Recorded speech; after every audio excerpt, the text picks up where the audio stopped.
ఆంధ్రప్రదేశ్లో జరిగినటువంటి ఎన్నికల ఫలితాలు వైఎస్ఆర్ కాంగ్రెస్ పార్టీకి తీవ్ర నిరాశని మిగిలించాయని చెప్పొచ్చు.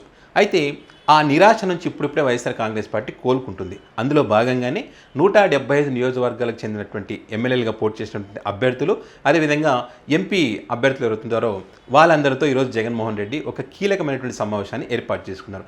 ఈ సమావేశంలో కొన్ని కీలకమైనటువంటి అంశాలను ఆయన ప్రస్తావించారు. ఆ అంశాలను కనుక మనం పరిశీలిస్తే, మొదటిగా ఏదైతే మొన్న ఎన్నికల ఫలితాల తర్వాత చింతకాల అయ్యన్న పాత్రుడు ఎవరైతే ఉన్నారో ఆయన జగన్మోహన్ రెడ్డి ఓడిపోయాడు కానీ చావలేదని చెప్పి దారుణమైనటువంటి వ్యాఖ్యలు చేశారో ఆ అంశానికి సంబంధించి ఆయన ప్రస్తావించడం జరిగింది. అయ్యన్న పాత్రుడు లాంటి వ్యక్తులు అసెంబ్లీ స్పీకర్గా ఉంటున్నటువంటి క్రమంలో మరి అక్కడ మనకు న్యాయం జరుగుతున్నటువంటి నమ్మకం మనకైతే లేదు. కాబట్టి నిత్యం నేను ప్రజల్లోనే ఉండాలనుకుంటున్నాను, ప్రజా సమస్యలు తెలుసుకోవాలనుకుంటున్నాను అనే విధంగా జగన్మోహన్ రెడ్డి గారు మాట్లాడినటువంటి పరిస్థితి. అంటే ఈ లెక్కన జగన్మోహన్ రెడ్డి ఇక అసెంబ్లీకి వస్తారనేటువంటి గ్యారంటీ అయితే లేదు. నిత్యం ప్రజల్లోనే ఉండేటువంటి అవకాశం ఆయన మాటలు బట్టి మనం అర్థం చేసుకోవచ్చు.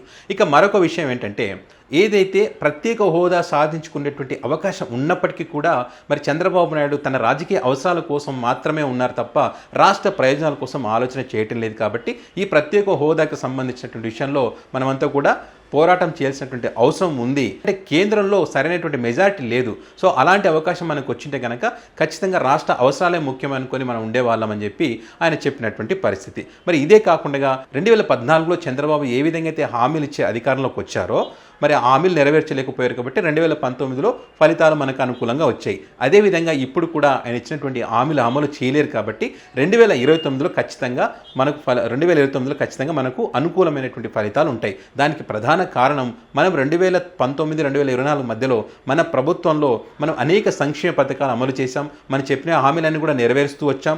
ఇంటికే పథకాలు అందించేటువంటి కార్యక్రమం చేశాం. కాబట్టి అవి మనకు ఖచ్చితంగా కలిసి వస్తాయని కూడా ఆయన చెప్పడం జరిగింది. అయితే ఇక్కడ ఇన్ని చేసినా కూడా మనం ఓడిపోవడానికి కారణం ఏంటి అని చూస్తే కనుక ఇవి శకుని ఫలితాలాగే ఉన్నాయి. దీని వెనుక పెద్ద కుట్రనే జరిగింది. ఆ కుట్రకి సంబంధించినటువంటి ఆధారాలు మన దగ్గర లేవు. కాబట్టి నేను ఇప్పుడు ఏమి మాట్లాడలేకపోతున్నానని చెప్పి కూడా ఆయన చెప్పినటువంటి పరిస్థితి. అయినా కూడా ఇంత కుట్ర జరిగినప్పటికీ కూడా 40% ప్రజలు మన వైపే ఉన్నారు.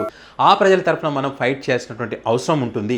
ఇదే కాకుండా మిగతా 60% ప్రజలు ఎవరైతే ఉన్నారో వీరంతా కూడా వారిని నమ్మి ఓట్లు వేశారు. కాబట్టి ఆయన ఆ పథకాలు అమలు చేయలేరు. కాబట్టి మరి వారి తరఫున కూడా వారికి న్యాయం జరిగే విధంగా మనం ప్రజలకు అందుబాటులో ఉండి వారి తరఫున ఫైట్ చేయాల్సినటువంటి అవసరం ఉంది. కాబట్టి మీరు మీ నియోజకవర్గాల్లో ధైర్యంగా నిలబడండి, ప్రజలకు అందుబాటులో ఉండండి, అదేవిధంగా కార్యకర్తలకు కూడా అందుబాటులో ఉండండి చెప్పి ఆయన వారికి చెప్పేటువంటి ప్రయత్నం చేశారు. మరొక కీలకమైనటువంటి అంశం ఏంటంటే, ఏదైతే ఇప్పుడు వచ్చినటువంటి ఈ ఫలితాలు ఏవైతే ఉన్నాయో ఈ ఫలితాలు అయితే శకుని ఫలితాలుగా ఉన్నాయి, వీటికి సంబంధించినటువంటి ఆధారాలు నా దగ్గర లేవని చెప్పి జగన్మోహన్ రెడ్డి గారు చెప్తూనే, ఏదైతే ఇది జస్ట్ ఇంటర్వెల్ మాత్రమే, అసలైన సినిమా ముందు ఉంది అని చెప్పడం వెనక ప్రధాన కారణం ఏదైతే 68 నియోజకవర్గాల్లో ఈ ఈవీఎంల యాక్ట్ జరిగిందనేటువంటి ఒక చర్చ నడుస్తూ ఉంది. సో దీనికి సంబంధించి ఆధారాలు సేకరించేటువంటి పనిలో ఉన్నారు.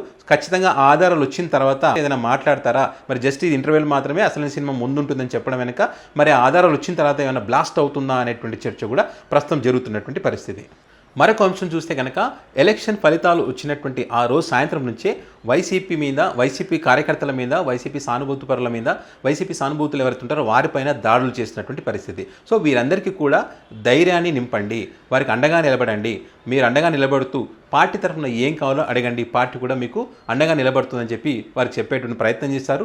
రానున్న రోజుల్లో ఖచ్చితంగా నేను కూడా కార్యకర్తలను కలుస్తాను, మన పార్టీ కోసం కష్టపడేటువంటి కార్యకర్తలు మనం కాపాడుకోవాల్సినటువంటి బాధ్యత మనకుంది. కాబట్టి ఖచ్చితంగా రానున్న రోజుల్లో నేను వారికి కలుస్తాను, వారికి చెప్పేటువంటి ప్రయత్నం చేశారు జగన్మోహన్ రెడ్డి. అయితే వైసీపీ పోరాటం చేయాలన్నా, వైసీపీ గ్రాఫ్ పెరగాలన్నా ఇక్కడ టీడీపీ కూటమి ఇచ్చినటువంటి హామీల అమలును బట్టే ఉంటుంది. వాళ్ళు కనుక హామీలు అమలు చేయకపోతే ఆటోమేటిక్గా వైసీపీ గ్రాఫ్ పెరిగేటువంటి అవకాశం ఉంటుంది. ఇప్పటికే వాళ్ళకి 40% ఓటింగ్ ఉంది. కాబట్టి దాన్ని వాళ్ళు కాపాడుకుంటూనే దానికి సంబంధించి ఇంకా ఎక్కువ ఓటింగ్ శాతం పెంచుకోవడానికి అవకాశం ఉంటుంది. ఇన్కేస్ కేంద్రంలో వాళ్ళకు మద్దతు ఉంది కాబట్టి, కేంద్రంలోకి అనుకూలమైనటువంటి ప్రభుత్వం ఉంది కాబట్టి మరి ఆర్థికంగా వాళ్ళు ఆదుకుంటే కనుక, వాళ్ళ హామీలు అమలు చేయగలిగితే కనుక ఎలాంటి ఇబ్బంది ఉండదు.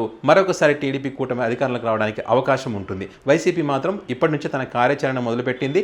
ఓటమి నుంచి కోలుకొని మనం తప్పు చేయలేదు, మన పాలన మంచిగానే అందించాం, ప్రజలకు ధైర్యంగా వెళ్ళండి అని చెప్పి వారు ధైర్యాన్ని నింపుకొని మళ్ళీ ప్రజలకు వెళ్ళేటువంటి ప్రయత్నం అయితే చేస్తూ ఉన్నారు. రానున్న రోజుల్లో ఆంధ్రప్రదేశ్లో ఎలాంటి రాజకీయ పరిణామాలు ఉంటాయనేది చూద్దాం.